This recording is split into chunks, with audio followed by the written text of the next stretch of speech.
Hello दोस्तों, good evening. आप सभी लोगों का मेरे YouTube channel Uttarakhand online classes में हार्दिक स्वागत है।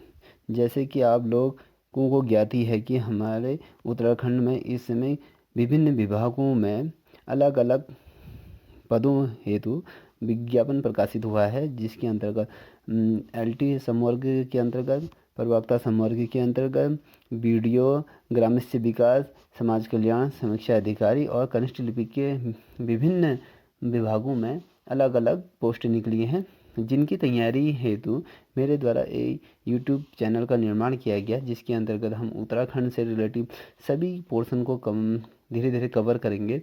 और जो एग्ज़ाम में जो क्वेश्चन पूछे जाते हैं, जो डीपली क्वेश्चन पूछे जाते हैं, हम कंटिन्यू उनको रिवीजन करेंगे और उत्तराखंड के इतिहास क्या रहा है उसके बारे में डिटेल वाइज चैप्टर पढ़ेंगे।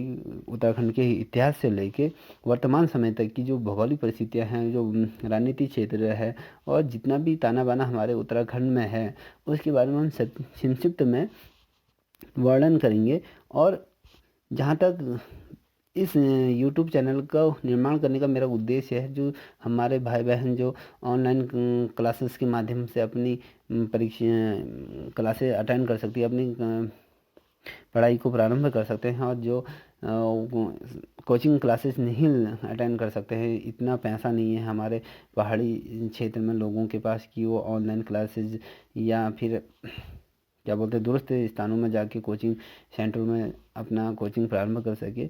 आप लोगों के लिए मेरे द्वारा निःशुल्क तैयारी कराई जाएगी। बस आप लोगों से एक छोटा सा अनुरोध है कि आप मेरे इस यूट्यूब चैनल को प्लीज़ सब्सक्राइब करें और अधिक से अधिक शेयर करें। दूरस्थ क्षेत्रों में बैठे हुए विद्यार्थियों को ये वीडियो पहुंचाने का कष्ट करें।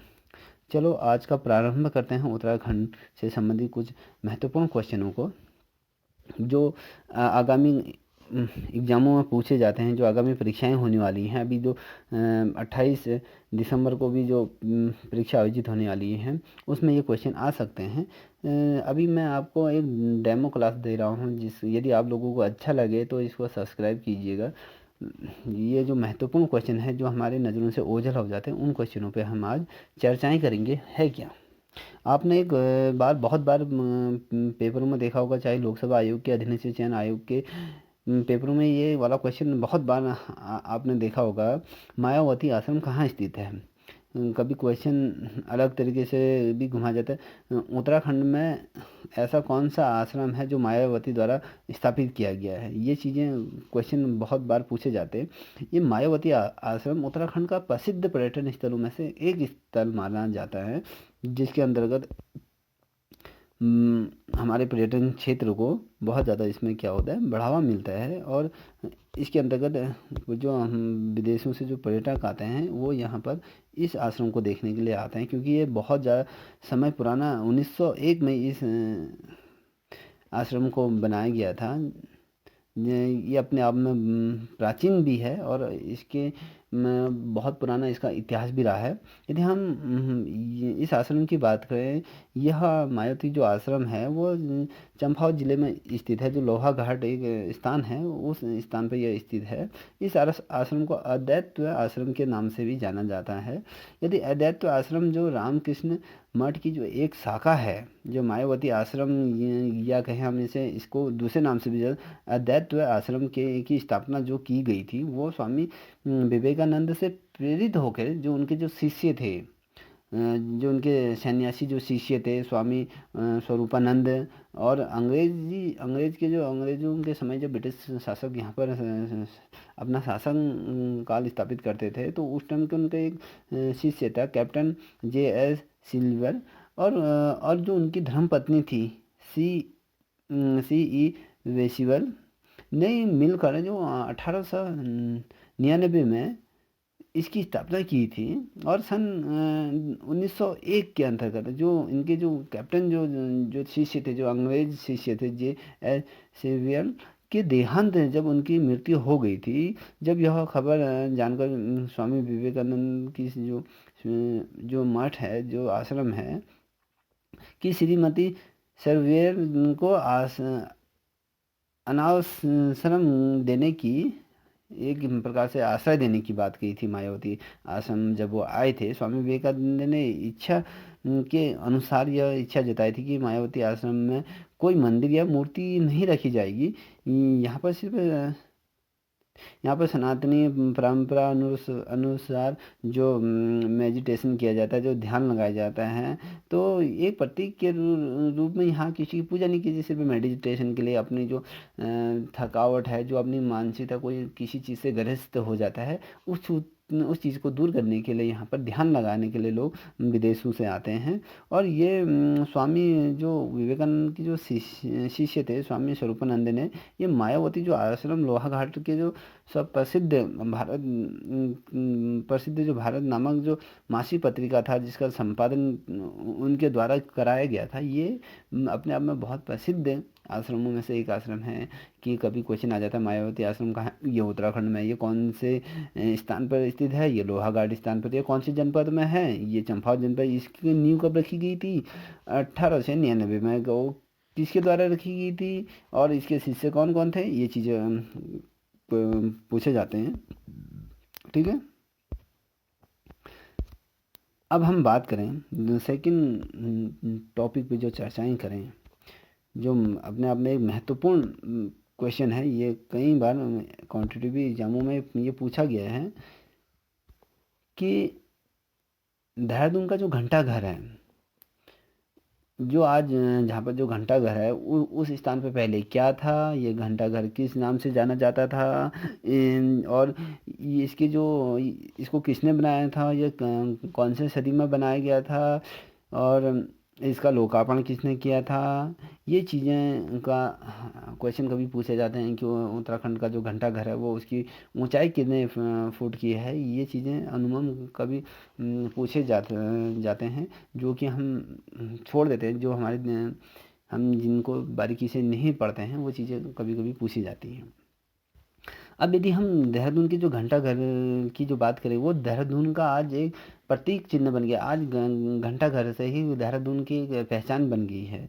यदि हम बात करें, कोई भी व्यक्ति अगर देहरादून जाता है तो घंटा घर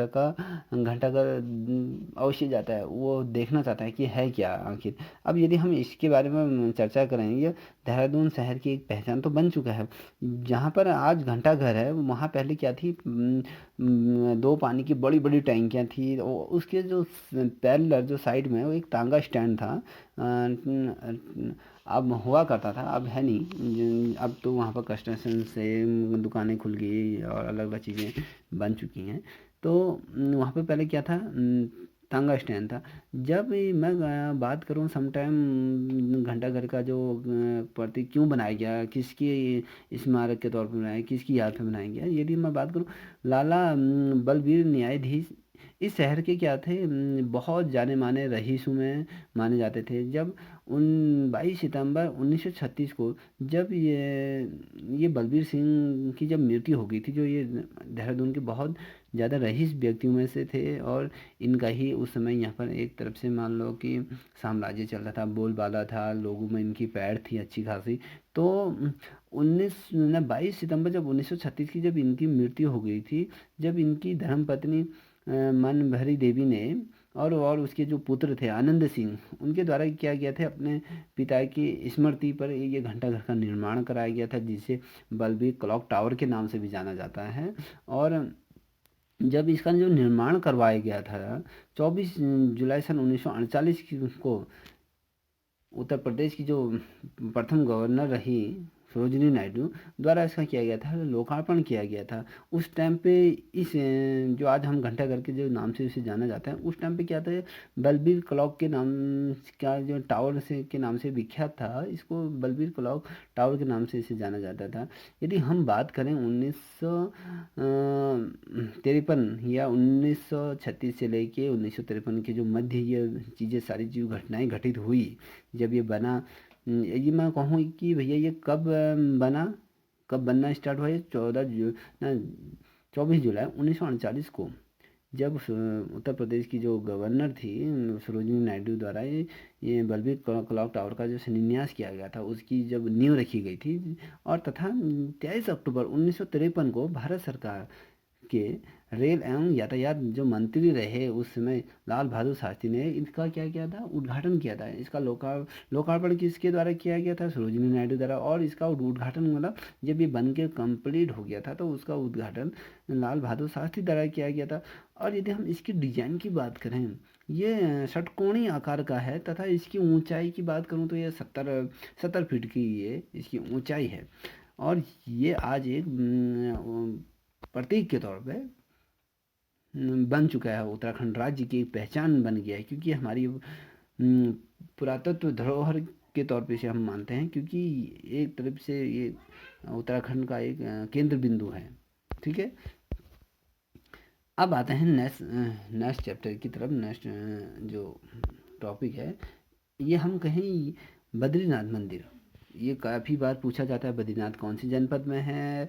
ये बद्रीनाथ है जो मंदिर है उसके पास बहने वाली नदी का क्या नाम है, और ये कि इसका संगम कौन से स्थान पर होता है, ये चीज़ें पूछी जाती हैं। यदि हम बद्रीनाथ की बात करें कि गढ़वाली पहाड़ी, ये गढ़वाल की जो पहाड़ियाँ हैं जहाँ पर अलकनंदा का जो प्रभाव बहता है के पास जो सबसे पवित्र मंदिर है, यदि हम गढ़वाल की बात करें तो ये गढ़वाल का सबसे पवित्र मंदिर बद्रीनाथ या बद्री नारायण के मंदिर, जिसे हम विष्णु का रूप भी कहते हैं, उस ये उनको समर्पित है। क्योंकि बद्रीनाथ का जो का मंदिर है वो विष्णु के रूप का एक प्रतिबिंब है, वो विष्णु का अवतार और विष्णु से रिलेटेड भी ये चीज़ें इनको माना जाता है। यदि इस उत्तराखंड के 4 धामों में से ये प्रसिद्ध है। और ये छोटा धाम जो छोटा धाम होता है उसके तीर्थ स्थलों में से एक स्थल है। 4 धाम तो हैं ही, और जो एक छोटा धामों में से एक का प्रमुख स्थल है। अगर हम इसका उल्लेख करें तो ये इसका जो उल्लेख मिलता है हमें भारत का जो विष्णु पुराण है, जो विष्णु पुराण में जो सम्मिलित हैं 108 वेद और वेद व्यासों में जो इसका उल्लेख मिलता है, वर्णन मिलता है, ये वहाँ पर है।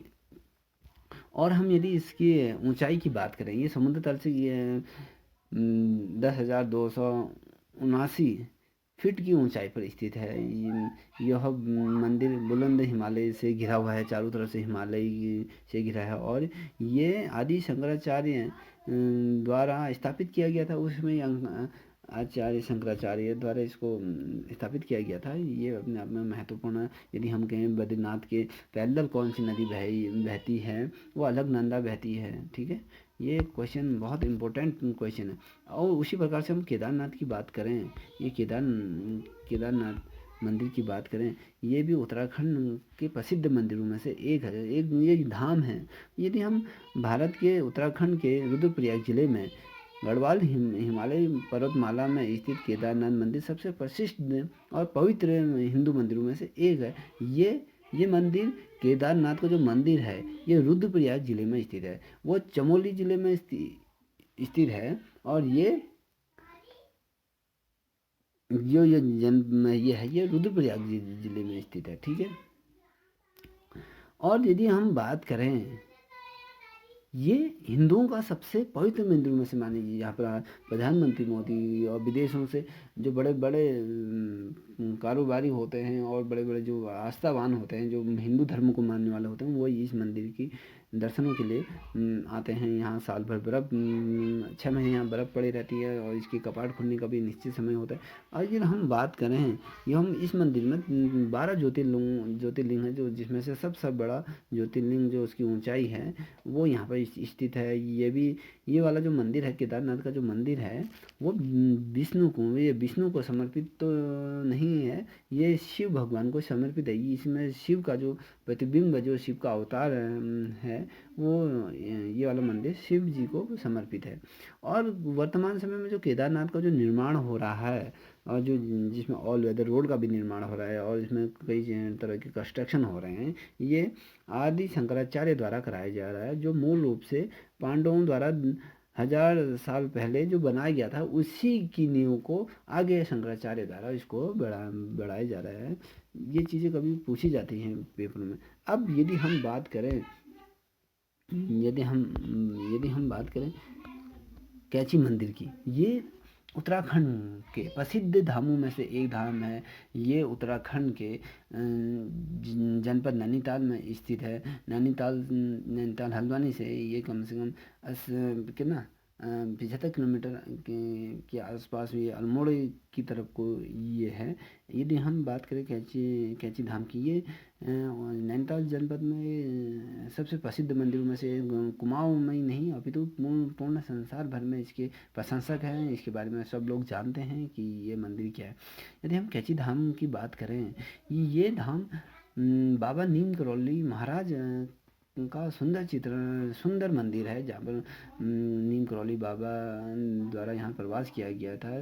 नीम करौली बाबा जो जब यहाँ आए थे 1962 के आसपास, जब ये यहाँ आए थे, तो यहाँ के स्थानीय लोगों के अनुसार ये, जब बात करूँ नीम करौली बाबा की, ये आगरा के पास फिरोजाबाद के गांव अकबरपुर में इनका जन्म हुआ था। लक्ष्मी नारायण शर्मा इनका असली नाम है।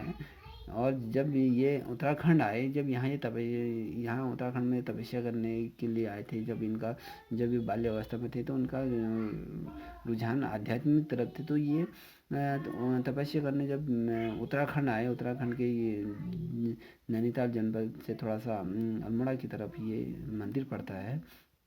जब ये यहाँ आए तो उन्होंने यहाँ पर आकर तपस्या करी, इस मंदिर का जीर्णोद्धार करा, इस मंदिर को उजागर करा। बताया जाता है कि फर्रुखाबाद के गांव नीम करौली में उन्होंने कठिन तपस्या की थी। जहाँ एक पीपल का वृक्ष है, तो नीम का वृक्ष के अंदर नीचे इन्होंने तपस्या की, इसलिए से नीम करौली बाबा के नाम से भी इन्हें जाना जाता है। और जब ये उत्तराखंड में इनका प्रवेश हुआ, तो ये कैंची दो धाम है, जो भवाली से नीचे 10 किलोमीटर के नीचे ये धाम पड़ता है। तो यहाँ इनके द्वारा अध्यात्म का ज्ञान प्राप्त किया। इनको कहते हैं कि इनको हनुमान का एक प्रतिरूप भी माना जाता है, हनुमान के अवतार भी माना जाता है। यहाँ पर ये बहुत ही चारों तरफ से सुंदर वादियों से घिरा हुआ है। इन्होंने यहाँ पर मंदिर बनाया, और यहाँ पर लोग इन्हें मानते भी हैं। और ये धाम कैंची धाम के नाम से प्रसिद्ध हुआ है, क्योंकि कैंची धाम कोई विशेष कैंची के यंत्र से नहीं लिया गया है, क्योंकि ये जो धाम है ये कैंची नुमा, इस धाम के करीब जो कैंची नुमा जो सड़क है, जो कैंची के आकार पे जो तीव्र मोड़ है, उसके नाम से कैंची धाम इसका नाम पड़ा। यदि हम इनकी प्रसिद्धि की बात करें, तो जो एप्पल के जो संस्थापक हैं, जैसे स्टीव जॉर्ज, और जो फेसबुक के जो संस्थापक है मार्क जगरबर्ग, जो भी नीम करौली के क्या हैं असीम भक्त हैं। ये पश्चिमी देशों में भी इसकी विरासत का प्रतिनिधित्व करते हैं। यदि हम भारत के जितने भी प्रसिद्ध व्यक्ति हैं, वो सभी नीम करौली बाबा के पास आते हैं। तो यहाँ आके एक ध्यान लगाते हैं, एक अलग सी ऊर्जा यहाँ उनको प्राप्त होती है। इसलिए इसे कैंची धाम के नाम से प्रसिद्ध हुआ है। इसका संबंध कैंची से किसी प्रकार से नहीं जोड़ा जा सकता। ठीक है। अब हम नेक्स्ट टॉपिक की तरफ बढ़ते हैं। ओंकारेश्वर मंदिर, जो ऊखी मठ रुद्रप्रयाग जिले में एक तीर्थ स्थल है, जहाँ पर मान्यताओं के अनुसार हिंदू धर्म का वो प्रतिनिधित्व करता है। ये जहाँ पर बहुत पुराने मंदिर हैं, और क्या बोलते हैं, ये अपने आप में एक प्राचीन मंदिर है, और अपनी खूबसूरती के लिए, अपनी भव्यता के लिए ये प्रसिद्ध है। इसकी तरह कोई सुंदर मंदिर है जो काष्ठकारी के तौर पे अभी नहीं है उत्तराखंड में। यदि हम बात करें, ये रुद्रप्रयाग जिले में स्थित है। यह देश के सबसे पुराने मंदिरों में से एक मंदिर है। यदि हम इसकी बात करें, ये शीतकालीन क्या जब शीतकाल का समय आता है, जब केदारनाथ के जब द्वार बंद हो जाते हैं, तो जो वहाँ की जो मूर्ति है, जो भगवान विष्णु की जो मूर्ति है, वो इस मंदिर में शिफ्ट हो जाती है। तो वहीं पर ही इनका क्या होता है, पूजा अर्चना शीतकालीन अवस्था ऋतुओं में यहाँ पर इनकी पूजा अर्चना होती है। क्योंकि ये कहते हैं कि जब ये मान्यता है कि ये द्वितीय केदार भगवान की जो पूजा इसी मंदिर में होती है। क्योंकि जब शीतकाल का समय आ जाता है, तो इस मंदिर में विष्णु की प्रतिमा रखी जाती है। वहाँ केदार के जो वहाँ से वो बंद हो जाता है कबाड़, तो यहाँ इनकी पूजा अर्चना होती है। ऐसा माना जाता है कि उषा ये बाणासुर की जो बेटी थी और अवनिद्र भगवान श्री कृष्ण के जो पोते थे उनके विवाह को यहाँ पर संपन्न किया गया था, क्योंकि इसलिए इसे ऊखी माटे या उषा के नाम से इसे जाना जाता था। बाद में इसे उषा मठ के नाम से ये रखा गया। अब आदिकाल वर्तमान समय में इसे ऊखी मठ के नाम से जाना जाता है। ऊखी मठ मुख्य रूप से रावल जो वंश के जो लोग रहते हैं, जो केदारनाथ की भगवान की जो पूजा करते हैं, जो उनके मुख्य पुजारी होते हैं, ये उनका ये एक गांव है। यहाँ पर वो मुख्य पुजारी के जितने भी लोग रावल लोग रहते हैं यहाँ पर वो रहते हैं। ये ओंकारेश्वर जो मंदिर है ये अति प्राचीन धरातुष्ट परकोट शैली में बनाया गया है। ये प्राचीन सभ्यता को कहीं ना कहीं प्रदर्शित करता है, कहीं ना कहीं ये उसकी तरफ क्या करता है, अग्रसर करता है हमें। यदि अब हम बात करें जो एग्ज़ाम की दृष्टि से महत्वपूर्ण भी है, यदि आप इसे देखें, यदि हम कहें रविंद्रनाथ टैगोर की बात करें तो रविंद्रनाथ टैगोर उत्तराखंड में आए कुछ समय के लिए। उन्होंने यहाँ पर आध्यात्मिक ज्ञान और मेडिटेशन कराया, ध्यान लगाया, और यहाँ पर उन्होंने कई सारे उपन्यास भी लिखे। यदि हम बात करें महान कवि या कहानीकार, उपन्यासकार, जो गीतकार भी रहे हैं और संगीतकार भी रहे हैं, चित्रकार भी रहे हैं, प्रकृति प्रेमी भी रहे हैं, पर्यावरण के प्रति इनका झुकाव भी था, या मानववादी एक विचारधारा के भी धनी थे। जो रविंद्रनाथ टैगोर पहले ऐसे ऐसे व्यक्ति थे जिन्होंने साहित्य का प्रतिष्ठित नोबेल पुरस्कार इन्हें मिला था। उन्होंने भारत ही नहीं तथा बंगाल देश की जो राष्ट्रगान की जो इन्होंने भारत की जो राष्ट्रगान की तो रचना की और बंगाल देश की राष्ट्रगान की भी रचना इनके द्वारा की गई। और इनके गुरुदेव थे रविंद्रनाथ टैगोर ने जी हैं कुल 3 बार रामगढ़ की प्रवास पे यहाँ आए थे। राम नैनीताल की यात्रा इन्होंने की, जो ये जगह पे ये रहे थे वो रामगढ़ के अंतर्गत आता है। उन्होंने यहाँ अपनी काल जैसी रचना गीतांजलि के कुछ अध्याय यहाँ लिखे गए थे, कि कुछ यहाँ पे ऐसी चीज़ें देखने को प्राप्त हुई जो गीतांजलि में उन्होंने कुछ इस स्थान के बारे में भी वर्णन किया गया है। और टैगोर ने रामगढ़ में इन्होंने खुद का एक बंगला बनाया था, जिसके आज खंडर वहाँ देखने को मिलते हैं। और जगह जगह पर आज हम कहें जैसे चाइना पीक कहते हैं, जैसे नैनीताल अगर आप गए होंगे तो ये चाइना पीक और चाइना टावर अलग अलग स्थान के नाम से वहाँ जाना जाता है। तो उसी प्रकार से अगर हम कभी रामगढ़ जाएं तो वहाँ टैगोर टॉप के नाम से भी वहाँ स्थानीय लोगों ने वहाँ अलग अलग क्षेत्रों में टैगोर जहाँ जहाँ उन्होंने भ्रमण किया था वहाँ वहाँ टैगोर टॉप के नाम से रखा गया है। यदि हम महत्वपूर्ण बात करें तो टैगोर बंगले में रहने वाले थे, क्योंकि ये बंगला उनके द्वारा वहाँ ये रहते थे करीब जिसे करीब ही पहाड़ों की रानी के नाम से जिसे जाना जाता है, जो दार्जिलिंग के नाम से जो जिसे जाना जाता है। और साथ ही इसके बावजूद टैगोर ने यहाँ गीतांजलि के बहुत से अध्याय या कुछ कहें इनके वर्णन यहाँ किया गया था। और उन्होंने ये एक स्थान जो चुना था वो रामगढ़ को चुना था। अब यदि कभी आ जाता है कि क्वेश्चन कॉम्पिटिटिव एग्जामों में ये आ जाता है कि रविंद्रनाथ टैगोर द्वारा प्रवास कहाँ किया जाता है, रविंद्रनाथ टैगोर भवन कहाँ स्थित है, ये रामगढ़ में स्थित है। कभी कहा जाता है रविंद्रनाथ टैगोर द्वारा अपनी गीतांजलि के कुछ अध्याय कौन से स्थान पर लिखे गए थे, वो थे रामगढ़। और यदि हम कहेंगे एक क्वेश्चन ये भी बनता है कि बांग्लादेश तथा भारत के राष्ट्रगान के रचयिता कौन हैं, वो रविंद्रनाथ टैगोर हैं। ठीक है, ये क्वेश्चन आपका बनता है। अब जो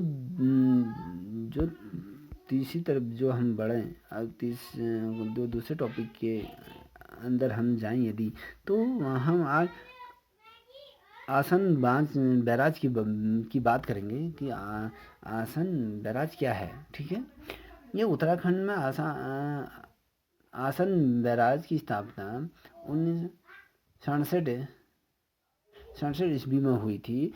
आसान बैराज यमुना और आसान नदी के संगम पर देहरादून जनपद के डांग पत्थर नामक स्थान पर पर है। आसन बैराज वर्टिकल लैंड मुख्य रूप से प्रवासी पक्षियों के लिए प्रसिद्ध है। जो ये बैराज है वो देश विदेश से जो पक्षी प्रवास के लिए एक स्थान से जब दूसरे स्थान जाते हैं तो कुछ पश्चिमी क्षेत्र के जो देश हैं वहाँ से कुछ पक्षी जब प्रवास के लिए जब देहरादून ये कोसी नदी की तरफ जब अग्रसर होते हैं तो जब ये यहाँ आते हैं तो अपने प्रवास में यहाँ अपना प्रजनन का प्रारंभ करते हैं, यहाँ अंडे देते हैं, उस तो उनके बच्चे होते हैं। तो एक प्रवास इनका बहुत लंबा चलता है। यदि हम कहें साउथ अफ्रीका से या साउथ अमेरिका से या अलग अलग देशों से जो पक्षी यहाँ पर हर साल प्रवास के दौरान यहाँ आते हैं, जो डांग नामक स्थान है यहाँ पर आते हैं, तो यहाँ पर ये प्रसिद्ध पक्षियों के प्रवास के लिए माना जाता है। यहाँ कई कई प्रकार के पक्षी प्रवास के लिए आते हैं। आसन असम बैराज को ढालपुर झील भी कहते हैं। अब कभी क्वेश्चन बन जाते हैं ढालपुर झील किसे कहते हैं? आसन आसन बैराज को कहा जाता है। ठीक है, आसन बैराज वेटलैंड उत्तराखंड का पहला तथा भारत का 38वां वेटलैंड है जिसे रामसर सूची में भी सम्मिलित किया गया है। दलदली नम भूमि और आर्द्र भूमि को रामसर सूची में सम्मिलित किया जाता है। मुख्य रूप से जो ये आसन बैराज वेटलैंड साइबेरियन सुआ पक्षियों के लिए प्रसिद्ध है। जो साइबेरिया से जो प्रवास के दौरान जो आते हैं, जो बगुले के आकार के होते हैं, सारस टाइप के होते हैं, ये वहाँ से प्रवास के लिए ये देहरादून के जो डांग नामक स्थान है वहाँ पर आते हैं। आसन बैराज है जो वहाँ पर ये उनका झुंड यहाँ पर आता है, तो ये प्रवास के लिए आते हैं।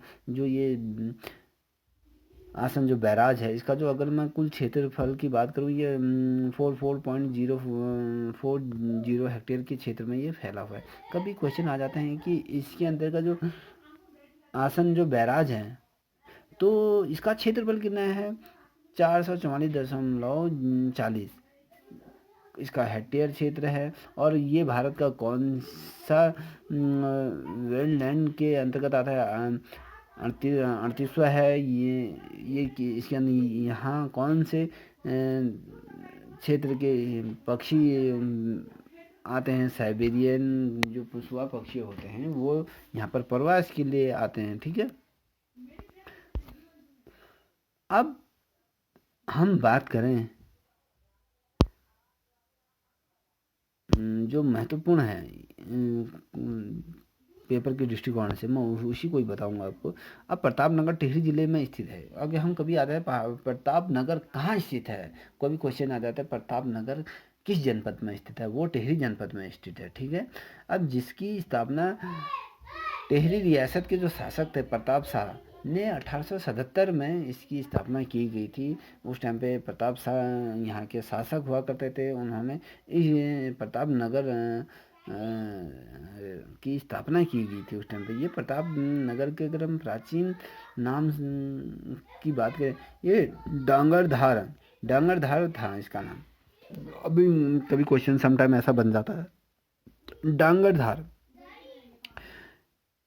का वर्तमान नाम क्या है, आ जाता है। ये प्रतापनगर है जो टिहरी जिले में स्थित है। अभी आ जाता है कभी आ जाता है कि भैया डांगरधार की स्थापना किसने की थी, इसकी ये किसके शासक के समय में था? ये प्रताप शाह के समय में था। और इसकी स्थापना कितने सन में हुई था? 1877 ईस्वी में। तथा यह एक जलकूर नदी के किनारे बसा है। जलकूर नदी किस जनपद में स्थित है? वो टिहरी जनपद में स्थित है।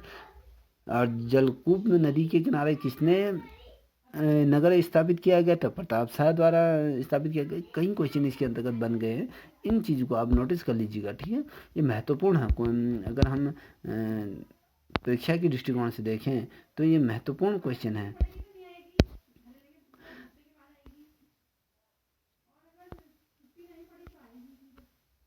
अब मैं बात करूं उत्तराखंड के अल्मोड़ा जनपद में कई लोग इस मंदिर में भ्रमण भी कर चुके होंगे। कसार देवी नामक मंदिर है उत्तराखंड में। जो अल्मोड़ा जनपद से जो अल्मोड़ा का जो मुख्यालय है वहाँ से 13-14 किलोमीटर दूरी पर स्थित है ये एक देवी का मंदिर है। ये बहुत प्राचीन मंदिर है जहाँ पर लोग देश विदेशों से आते हैं, यहाँ पर ध्यान लगाने के लिए आते हैं। यहाँ पर एक ऐसी अलौकिक शक्ति है जहाँ पर लोगों को इतना कोई लोग बहुत ज़्यादा फ्रस्ट्रेशन होते हैं तो ये अगर यहाँ पर थोड़ी देर के लिए ध्यान लगाते हैं तो उन्हें बहुत अच्छा महसूस होता है। कहीं न कहीं ऐसा फ़ील हो जाता है दीन दुनिया से कट जाते हैं। बहुत अच्छा फ़ीलिंग आती है यहाँ। ये इसके बारे में थोड़ा-सा हम विस्तार पूर्वक चर्चाएँ करेंगे। यदि मैं बात करूँ कसार देवी अल्मोड़ा के कसार नामक गाँव था यहाँ पर, वहाँ ये स्थित है। अब भैया कसार देवी का नाम कसार देवी मंदिर क्यों पड़ा? क्योंकि ये कसार नामक गाँव पर स्थित था, इसलिए इसे कसार देवी का मंदिर कहा जाता है। अब ये कश्यप पहाड़ी की चोटी पर एक गुफा है, वहाँ पर बना है। अब मान लीजिए कभी क्वेश्चन ये आ जाता है कि कश्यप पहाड़ी पर कौन सा मंदिर स्थित है? वो है कसार देवी। कसार देवी अभी आ जाता है अल्मोड़ा में कश्यप नामक पहाड़ी पर कौन सा मंदिर स्थित है? वो कसार देवी का मंदिर स्थित है। अब हम बात करें कसार देवी मंदिर, ये मुख्यतः किसका मंदिर है? ये दुर्गा का साक्षात यहाँ दुर्गा प्रकट हुई थी। ये मंदिर दुर्गा को समर्पित है। दुर्गा के जो 8 रूपों में है, जो नौवा जो रूप है देवी कात्यायनी की पूजा इस स्थान पे की जाती है। इस स्थान पर 2500 साल पहले की बात यदि हम करें तो वहाँ पे माँ दुर्गा ने शुंभ निशुंभ नामक 2 राक्षसों का वध किया था इस स्थान पर। और देवी कात्यायनी का जो रूप धारण किया था माता ने, तो इस स्थान पर शुंभ निशुंभ जो 2 दैत्य थे उनका यहाँ पर संहार किया गया था। यह जो मंदिर है ये हवलबाग नामक जो ये एक ब्लॉक है उसके अंतर्गत ये मंदिर आता है। यदि हम कहें हवालबाग की सुरमई घाटी, मगर ये क्षेत्र हवलबाग ब्लॉक के अंतर्गत आता है। कहते हैं हवल मतलब यहाँ पर चारों तरफ हवा और बादलों का एक बड़ा सा घेरा जैसे जो बना रहता है, इसलिए इसका उच्चारण इस प्रकार से भी किया जाता था। और इसी के पैरेलल में स्वामी विवेकानंद का एक मेडिटेशन भी है, जहाँ पर जिसकी स्थापना 1990 में ध्यान के लिए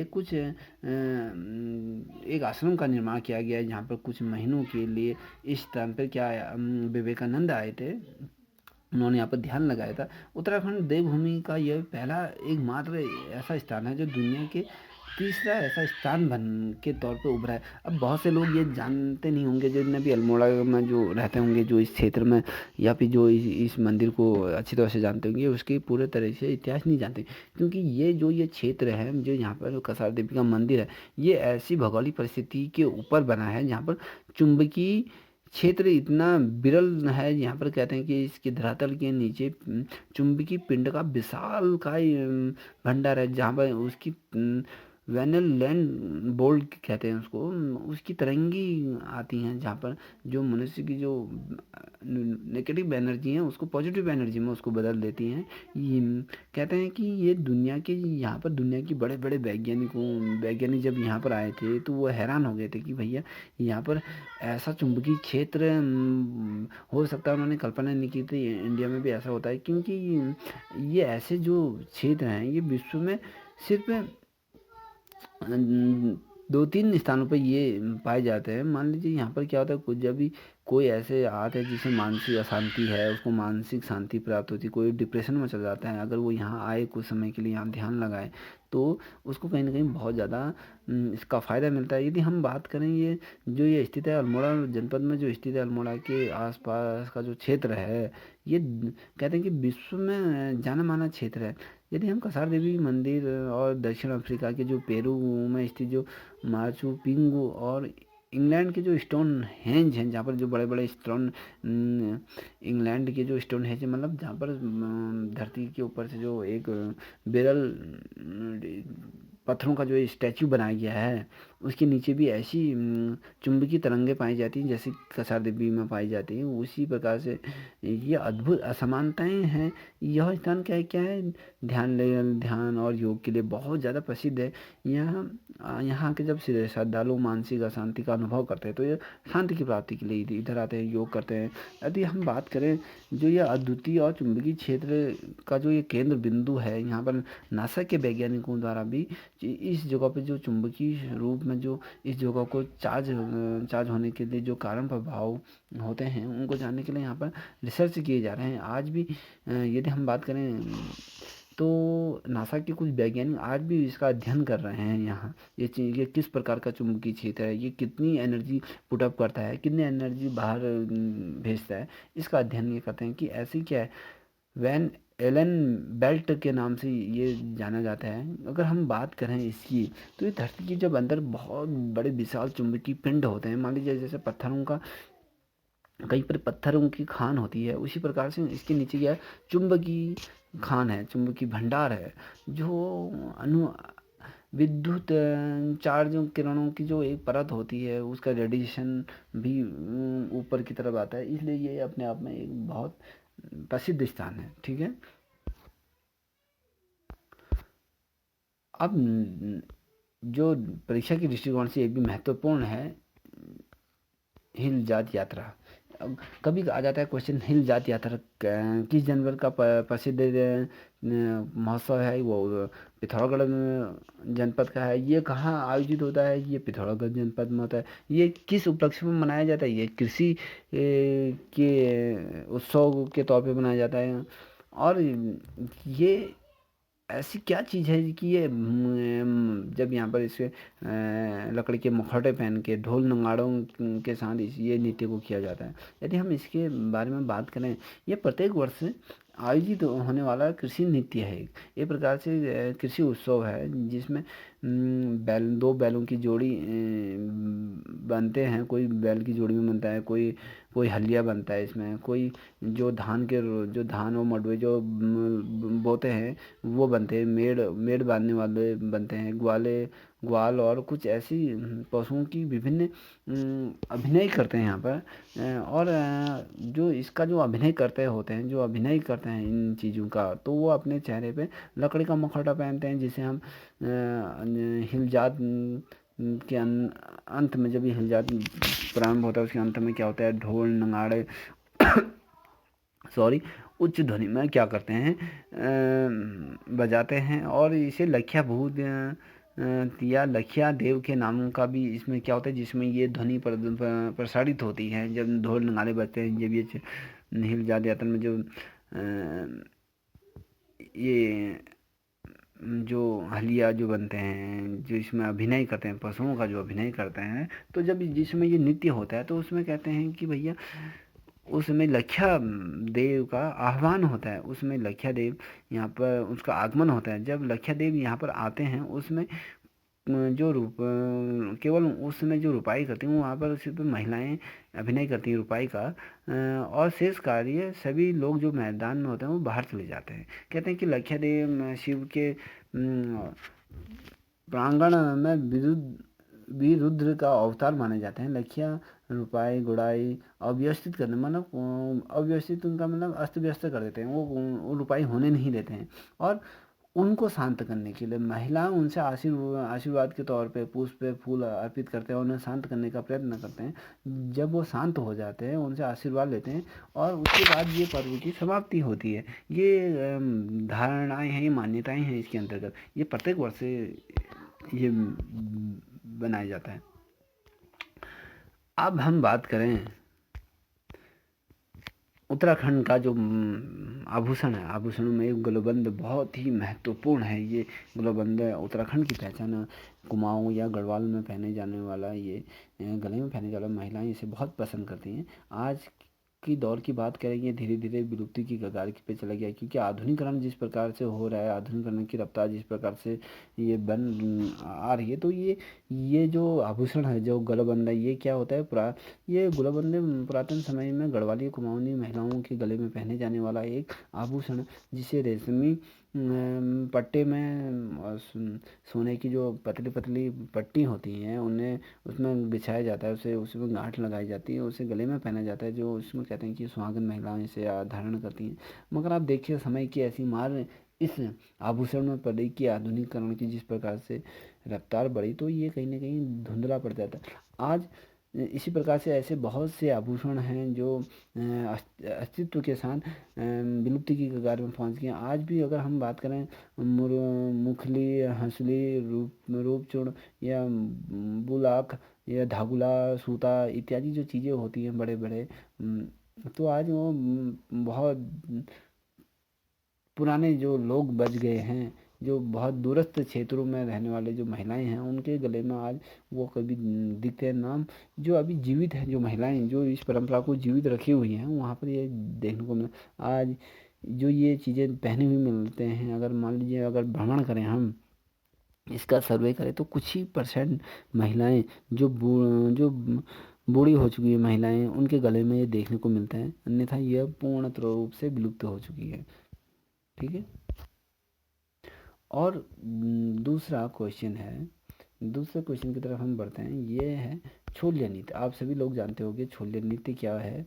ये उत्तराखंड का या कुमाऊं का कहा जाता है, ये प्रसिद्ध लोक नृत्य है, जिसमें क्या होता है, छोलिया या छलिया नृत्य जो एक उत्तराखंड का प्रमुख लोक नृत्य के नाम से जाना जाता है। ये कहते हैं कि ये युद्ध प्रधान नृत्य है, जिसमें क्या क्या होते हैं, युद्ध के प्रतीक के रूप में जो नृत्य करते हैं वो ढाल और तलवार के साथ इसमें नृत्य किया जाता है। और ये कुमाऊं का सबसे प्राचीन नृत्य माना जाता है। इसमें क्या होता है, वीर रस की भी भूमिका होती है और श्रृंगार रस में, इसमें जो नृत्य करते हैं वो श्रृंगार से परिपूर्ण होते हैं, पूरा श्रृंगार किया होते हैं। और वीर रस का मतलब इसमें तलवारबाजी के अलग अलग प्रतिभाएं दिखाई जाती हैं, अलग अलग कलाएं इनके द्वारा दिखाई जाती हैं। और ये दोनों रसों का इस प्रकार से प्रदर्शन करते हैं, जिसके अंतर्गत जो ये छोलिया जो टीम होती है, जिसे हम छलिया कहते हैं, इसमें 22 कलाकार होते हैं, जिसमें से जो उनका जो घेरा होता है, जो जिसमें 8 नृत्यक होते हैं, और मतलब जो 8 लोग तलवारबाजी का जो प्रदर्शन दिखाते हैं, और जो 14 लोग शेष बच जाते हैं वो संगीत को गाते हैं, जो अपने अलग अलग वाद्य यंत्र होते हैं उनको बजाते हैं, गाजे बाजे के साथ इसका नृत्य करते हैं। क्योंकि अब जिस प्रकार से पहले ये विलुप्ति की कगार में भी पहुंच रहा था, अब धीरे धीरे वर्तमान समय की बात करें तो ये पुनः जीवित हो चुका है। ये हमारे उत्तराखंड का प्रसिद्ध लोक नृत्य आज ये उत्तराखंड में ही नहीं, देश विदेशों में भी अपनी पैठ बना रही है, और देश विदेश में भी इसे खूब पसंद किया जा रहा है, क्योंकि ये हमारा उत्तराखंड को रिप्रेजेंट करता है। ठीक है। अब नेक्स्ट क्वेश्चन की तरफ बढ़े। ये जोशी मठ नरसिंह मंदिर जो है जोशीमठ में स्थित है। ये नरसिंह मंदिर की बात करें हम, ये जोशीमठ में स्थित है, और ये चमोली जनपद में स्थित है। जो जोशीमठ में विष्णु के जो चौथे अवतार नरसिंह भगवान की प्रतिमा 8वीं शताब्दी में यहाँ पर रखी गई थी। आदि शंकराचार्य द्वारा इसकी स्थापना की गई थी। यदि हम भगवान बद्रीनाथ का जो शीतकालीन काल में जो पूजा होती है वो इसी मंदिर में होती, कहते हैं कि इसकी प्रतिमा की जो दाहिनी भुजा पतली और जो धीरे धीरे अधिक पतली होती जा रही, ऐसी मान्यता है। जब इस मंदिर में जो विष्णु की प्रतिमा रखी गई है, ऐसी मान्यताएं है कि जो विष्णु का जो दाहिने हाथ है वो पतली है, वो धीरे धीरे वर्तमान परिस्थितियों के अनुसार, आदिकाल दशकों के अनुसार, ये धीरे धीरे जिस प्रकार से कलयुग का समय जैसे निकट आ रहा है, ये इनका जो भुजा है वो धीरे धीरे पतली होती जा रही है। और यदि हम केदारखंड के सनातन कुमार संहिता में कहा गया है कि भगवान नरसिंह की मूर्ति से उनका हाथ टूटकर गिर गया था, तो नर और नारायण, जिसे हम कहें जय व विजयी के नाम के पहाड़ के आसपास ये मिल जाएंगे और बद्रीनाथ के दर्शन नहीं हो पाएंगे। तब जोशीमठ के तपोवन क्षेत्र में स्थित भविष्य बद्री मंदिर में भगवान बद्रीनाथ के दर्शन होंगे। 8वीं शताब्दी में आदि गुरु शंकराचार्य ने कहते हैं कि 8वीं शताब्दी में शंकराचार्य गुरु ने भविष्य बदली मंदिर की स्थापना की, और जो भविष्य बदली नामक मंदिर को यह समर्पित एक पत्थर पर शंकराचार्य ने भविष्यवाणी भी लिखी है। जिस भाषा में भविष्यवाणी लिखी गई उसे आज तक कोई नहीं पढ़ सका। ऐसी मान्यताएं मानी जाती हैं कि कभी क्वेश्चन आ जाता है कि आदि गुरु शंकराचार्य ने किस वस्तु पर ऐसी भाषा का उल्लेख किया गया है। वो एक पत्थर पर उन्होंने इस चीज़ का उल्लेख किया गया है, एक लिपि लिखी गई है। और ये किस स्थान पर है, कौन से जनपद में स्थित है, और ये कौन से भगवान का हाथ, दाहिना हाथ टूटकर गिर गया था, वो भगवान नरसिंह की मूर्ति का जो हम दायां हाथ है वो टूटकर गिर गया था। ऐसी मान्यताएं हैं, ठीक है। ये भी परीक्षा के दृष्टिकोण से महत्वपूर्ण है। अब शेष हम आगे पढ़ेंगे। हम कल से हम पूर्ण रूप से उत्तराखंड के प्रारंभ से प्रागैतिहासिक काल से उत्तराखंड का विस्तार पूर्वक चर्चाएं करेंगे। क्या है क्या नहीं है, पेपरों के मध्य दृष्टिकोण से उसमें कौन कौन से क्वेश्चन आते हैं उनका विस्तार पूर्वक अध्ययन करेंगे। आप लोगों को ये चैनल पसंद आएगा प्लीज़ सब्सक्राइब कीजिए, लाइक एंड शेयर कीजिए। आप लोगों के लाइक और शेयर करने से हमें कहीं ना कहीं पॉजिटिव एनर्जी मिलती है, और आप लोगों के लिए वीडियो बनाने का हमें जो मोटिवेशन मिलता है कहीं ना कहीं। ठीक है, thank you for this video watching.